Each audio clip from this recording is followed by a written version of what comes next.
เดินทางผิดไปกับเธอหัวใจเดินน้องนางกินกอดคนหลังยังคอย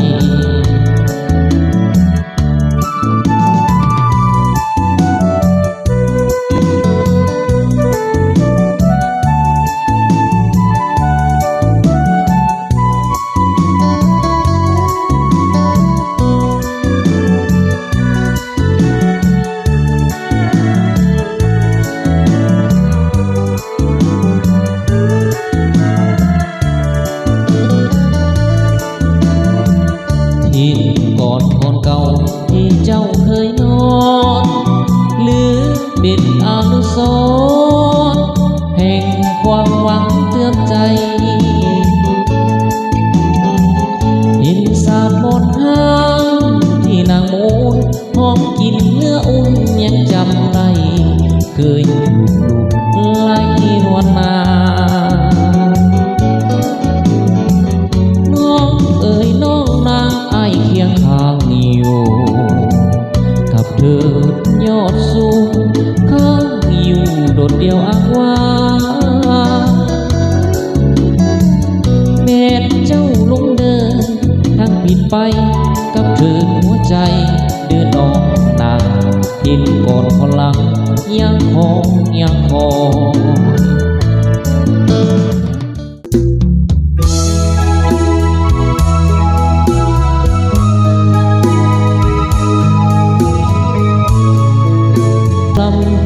โอ้ธรรมศาสตร์เมืองเหนือเมืองซ้ำเจ้าเอ๋ยเห็นเจ้าอยู่แดนกันดายังเหมือนวิมานตากาบ่มีหูเบื่อพึ่งข้าวกายจากจำภาคจากทินเมืองเหนือคิดถึงเมืองซ้ำทุกเมื่อบุญเหลือเจ้าโหดกลับมา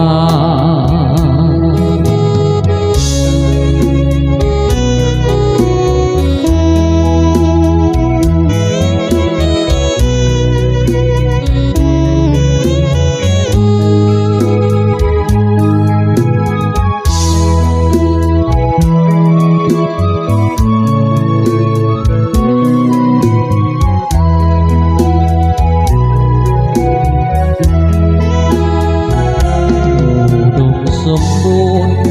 ไปด้วยทรัพย์อยู่ในดีสาวเมืองอยู่กินกันรวนสิ้นอยู่ในน้ำค่ำคืนแววแค่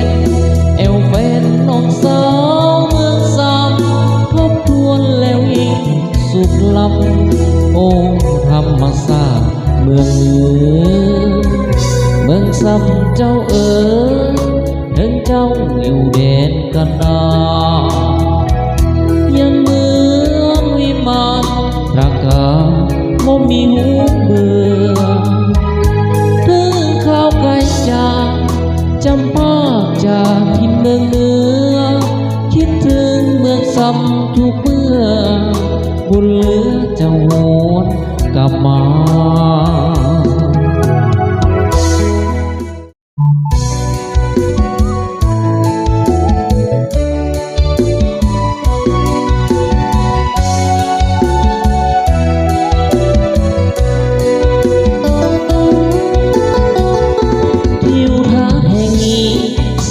แต่ความงามมีไหล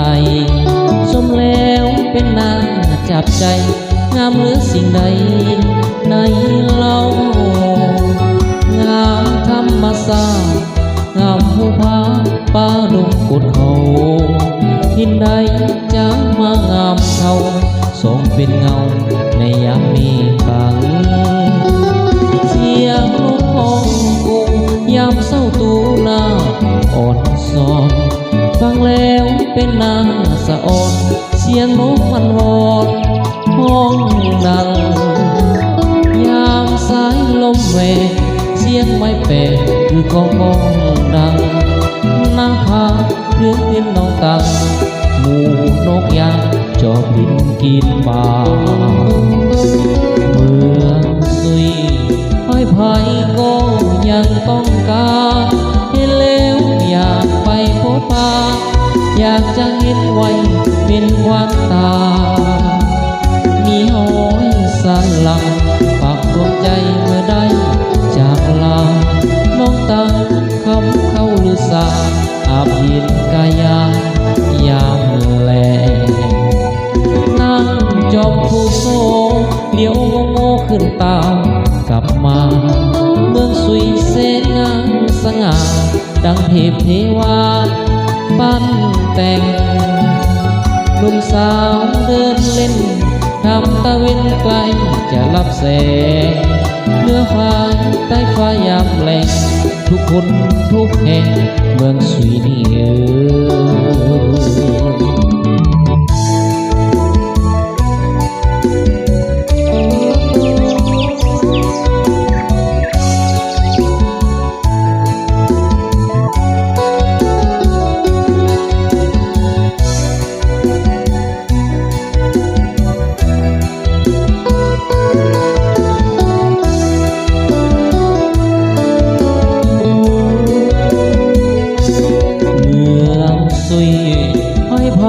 ก็ยังต้องการเห็นแล้วอยากไปพบปะอยากจะเห็นไว้เป็นควันตามีหอมสันหลังปักดวงใจเมื่อยามจากลาน้องตั้งสมคำหรือสาอาบยินกายายามแลนั่งจอผู้โซเลี้ยวโง่ขึ้นตามกลับมาเมืองสุยเส้นงามสง่าดังเทพเทวาปั้นแต่งหนุ่มสาวเดินเล่นยามตะเวนไกลจะรับแสงเลือไฟใต้ฟ้ายามแลงทุกคนทุกแห่งบางกระทงนี้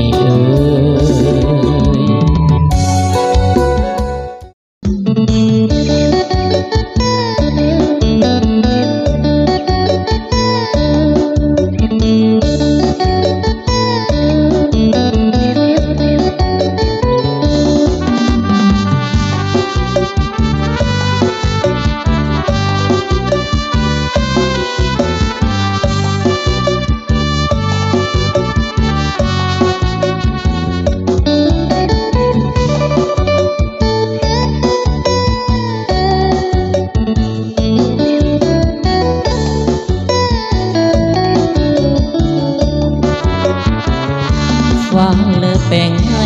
คิดเส้นทางไปพบกันขอบใจฟ้าสวรรค์ที่รุ่นบันดาลให้มีวันนี้พบหญิงหนึ่งคนหน้ามนต์น้ำใจแสนดีวารีสุดผู้หญิงคนนี้อายฮักเต็มที่สุขสมบุญหรือฟังก่อนพบสาวให้ย้อนหน้าซึ้งสมเป็นดินนาแห่งแก้วอุดมสมบูรณ์เหมือนนำใจคนแก้วเวนเงินทองบ่เปรียบดังน้ำใจนางมนถึงน้องอยู่บ้านนาป่าสนแต่น้องเป็นคนอายพอใจยอมมือสาธุคุณพระคุณเจ้าคุ้มครองขอให้หักเฮาสองสมปองไปสัวสีวันให้อยู่คู่ฟ้าความเหืองความมอนเหนียวกันอย่ามีมือแปรพันให้หากินนานตลอดไปฟ้าหรือแต่งให้ปิดเส้นทางไปพบกันขอบใจฟ้าสวรรค์ที่รุ่นบันดาลให้ได้ดังใจจะอยู่เคียงน้องสู้ฟ้าสู้ดินว้าวายขอให้อายพบหญิงที่ถึกใจจะฮักจนตายบ่เปลี่ยนแปลง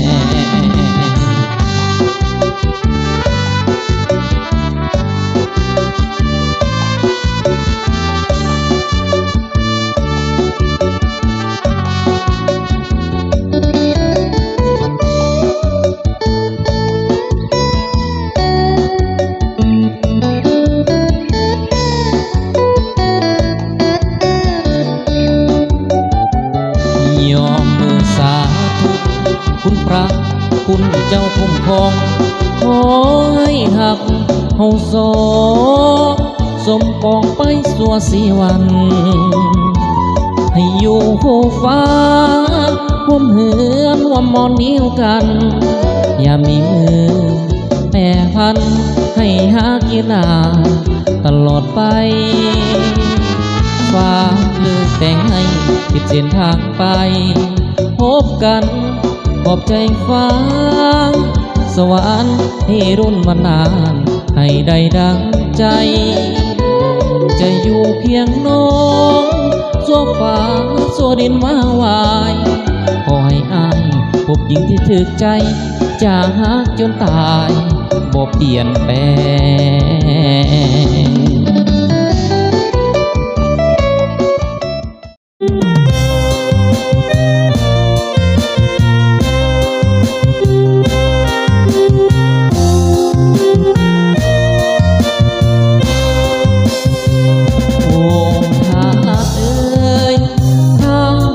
เคยได้มา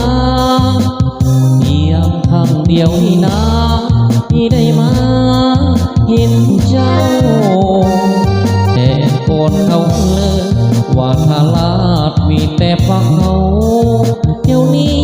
ทาลาดของเขาเหลือคำเขาเอาส่งคำเก่าขาโอ้ทาลาดเอ้ยข้าขอเอ่ยคำทรงเห็นแก้วงามสมทิวทัศนาวันนั้นนำเงิมไหลนองไหลสู่ฟองทางเดนสว่างสองผู้หัวผู้ชนกันคือจุดสำคัญถิ่นพัฒนาคือน้ำเงินเฮาสดสวยงามเด่นเรื่องแสงเหมือนเวทแยงของสาวเมืองแก่หมู่โดเห็นภูเขาคำพงงามตำสางงามสูงผู้ใดได้ไปเที่ยวสมคงจำที่ตามฝันใจโอ้ทาลาเอ้ยข้าขอเอ่ยคำลาวันหนึ่งคงได้กลับมา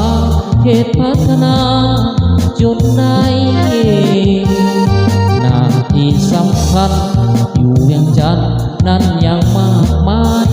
ลาก่อนนิ่งควันดวงใจพบกันเทื่อใหม่สามทลาด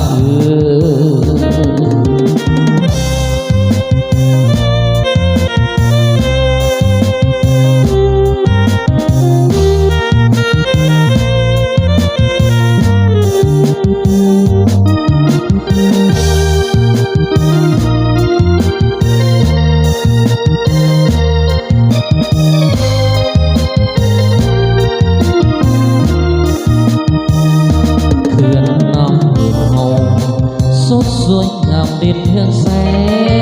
งเหมือนเว้นแยงของเศร้าเมืองแก้วอุดมเห็นภูเขาคำภูงามตำสง่างามสูงผู้ใดได้ไปเที่ยวสมคงจำที่ตามฝันใจผู้ทานลาดเลยข้าขอเอ่ยคำลาวันหนึ่งคงได้กลับมาเขตพัฒนาจนได้หน้าที่สำคัญอยู่เวียงจันทน์นั้นยังมากมายลาก่อนนิ่งควันดวงใจพบกันเทื่อใหม่สาวนาใส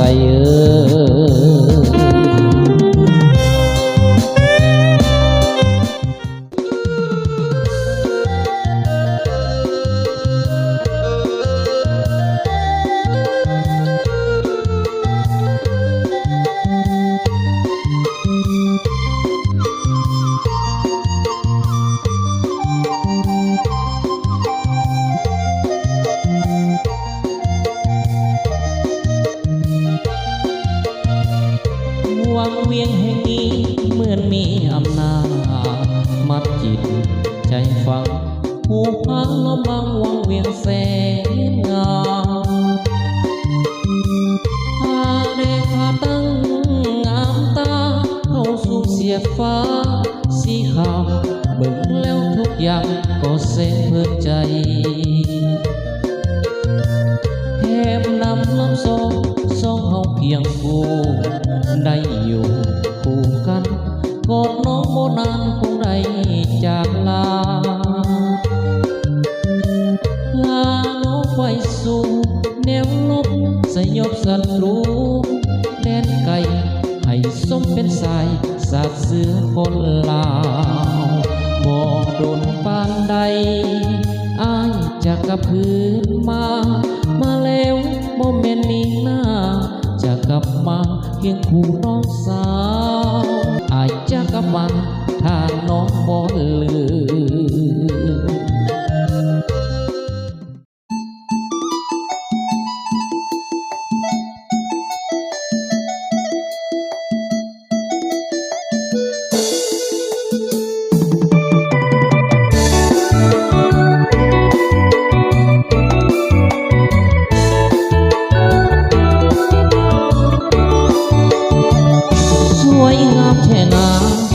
มเขาสร้างลือกันโอ้แขวงเวียงจันทร์สวยงามตระการหนักหนาคำจากวังเวียงมีชื่อเสียงตั้งแต่นานมาปาทอนอคำงามตาสุกุลาได้มาเที่ยวชมหินเหือบก็งามมีขัวข้างไต่ไปมาทิวทัศน์ท้องนางามสุดสายตาหน้าโสมเห็นภูเขาคำงามเด่นเป็นมิ่งคนเมืองของแก้วอุดมหากใครได้สมสุขสำลาแขวงเวียงจันทร์เหมือนดังสวรรค์สร้างมาสุขกุลาผู้ใดได้มาเห็นนั้นภูเขาควายสุดสวยเหมือนแดนสวรรค์หัวน้ำเงินก็สวยลาวันหน้าคืนนั้นก็สวยงามดีใครได้ไฟมาจนออกปากว่าสุดใจความสีวิไลจะหาทินใดใส่งามปานนี้น้ำใจสาวแขวงเวียงจันทร์ยิ้มให้กันสัมพันธ์ไมตรีหาใส่จะมีอีกแล้วท่าน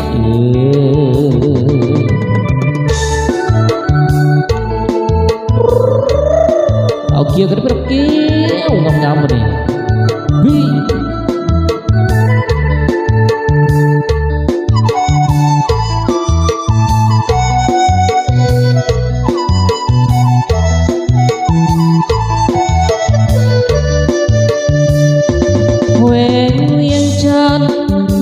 ดังสวรรค์สร้างมาสุขกุลาผู้ใดได้มาที่นั้นภูเขาควายสดสวยเมืองเด่นสวรรค์หัวน้ำเงินก็สวยละวันหน้าคืนนั้นก็สวยงามดีให้ได้ไปมาจุดออกปากว่าสุขใจความสีวิไลจะทินใดใส่งามปานนี้น้ำใจสาวแขวงเวียงจันทร์ยิ้มให้กันสัมพันธ์ไมตรีหาใส่จะมีอีกแล้วท่าน